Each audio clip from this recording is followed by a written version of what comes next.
हाँ, ये काफ़ी ज़रूरी है समझना हमारे दर्शकों को जो भी देख रहे हैं और सुन रहे हैं कि एक भ्रांति है और एक ये फिजिशियंस में भी डॉक्टर्स में भी हम लोगों को भी पहले लगता था कि महिलाएं हार्ट डिजीज़ से प्रोटेक्टेड हैं। कुछ हद तक ये सही है फॉर प्री मेनोपॉजल फीमेल्स। जब तक मेनोपॉज नहीं होता है, जो हार्मोन्स होते हैं इस्ट्रोजन, उनकी जो खासियत होती है, जो वो बॉडी में जो हम बेनिफिशियल इफ़ेक्ट्स उनके जो होते हैं वो हार्ट को प्रोटेक्ट करते हैं। बट ये इफ़ेक्ट धीरे धीरे एज के साथ कम हो जाता है और मेनोपॉज के बाद वो ख़त्म हो जाता है।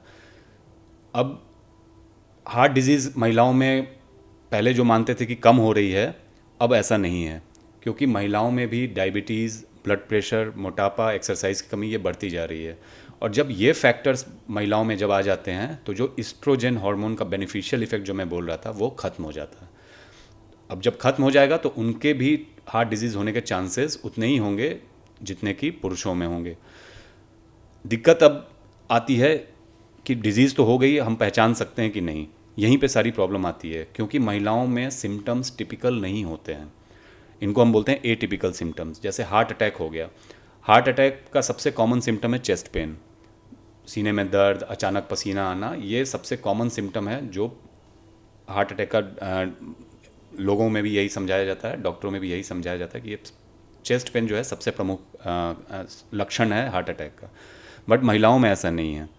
महिलाओं में बिकॉज ऑफ बायोलॉजिकल फैक्टर्स कह लो या हार्मोनल फैक्टर्स कह लो, चेस्ट पेन भी होता है, बट वो टिपिकल चेस्ट पेन जिसको बोलते हैं हार्ट अटैक का वैसा नहीं होता है।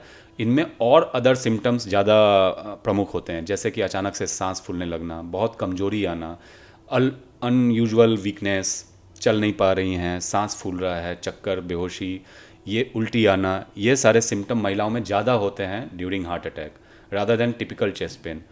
तो हम सबको यही सलाह देना चाहेंगे कि अगर आप फीमेल हैं, अगर खासकर आपको डायबिटीज़ है, ब्लड प्रेशर है, या आप वज़न ज़्यादा है, आप एक्सरसाइज नहीं करते और आपको अचानक से बहुत ज़्यादा कमजोरी, बहुत बेचैनी, उलझन, पसीना, सांस की तकलीफ़, तो हार्ट का चेकअप ज़रूर कराएं, क्योंकि ये सारे लक्षण हार्ट से रिलेटेड भी हो सकते हैं। जी डॉक्टर साहब, कुछ लोग ये भी कहते हैं कि महिलाओं को हार्ट अटैक से पहले फ्लू के जो लक्षण होते हैं वो नज़र में आते हैं, तो वो नॉर्मल फ्लू के लक्षण और हार्ट अटैक के पहले जो फ्लू के लक्षण हैं उनमें डिफ्रेंशिएट कैसे करें?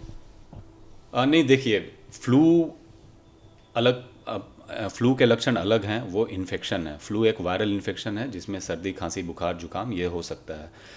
उससे रिलेटेड हार्ट की प्रॉब्लम्स भी रेयरली हो सकती है, कभी कभी महिलाओं में या पुरुषों में भी हो सकता है। वो एक बिल्कुल ही अलग प्रॉब्लम है जो कि डॉक्टर ही डिटेक्ट कर सकता है, वो आप नहीं डिटेक्ट कर सकते। बट जनरली स्पीकिंग, आप हर फ्लू को ये मान के नहीं चलिए कि वो हार्ट अटैक का प्रिकर्सर है या उससे पहले होने वाली, वरना फिर पैनिक करेंगे आप लोग। तो ऐसा नहीं है कि हार्ट अटैक के पहले फ्लू का लक्षण एकदम होना ही होना है। फ्लू की वजह से कभी कभी हार्ट की प्रॉब्लम हो सकती है, जो सिर्फ एक फिजिशियन या डॉक्टर से मिलने के बाद ही आपको पता चलेगा।